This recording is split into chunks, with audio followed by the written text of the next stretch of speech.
శ్రీమాత్రే నమః. ఈరోజు 32వ శ్లోకం. అంతకంటే ముందు ఒకసారి 31వ శ్లోకాన్ని చెప్పుకుందాం. ఏమే మతమిదం నిత్యం అనుతిష్ఠంతి మానవాః శ్రద్ధావంతో న సూయంతః ముచ్యంతే తేపి కర్మభిః. 32వ శ్లోకం.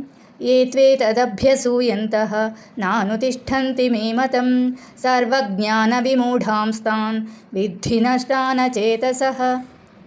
ఎవరైతే త్వేతదభ్యసూయంతః కానీ ఈ యొక్క లేని దోషాలు వెతుకుతూ నాను తిష్టంతి పాటించరు మే నా యొక్క మతం ఉద్దేశము సర్వజ్ఞాన విమూఢాంస్తాన్ అన్ని రకాల జ్ఞానంలో భ్రాంతి నొందిన వారు విద్ధి తెలుసుకుంటారు నష్టాన చేతసహ భ్రష్టులైన వారు విచక్షణ జ్ఞానం లేనివారు.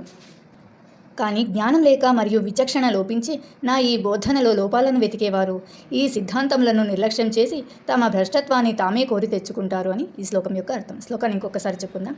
ఏ త్వేతదభ్యసూయంతః నానుతిష్ఠంతి మే మతం సర్వజ్ఞాన విమూఢాంస్తాన్ విద్ధి నష్టాన చేతసః. 33వ శ్లోకం రేపు చెప్పుకుందాం.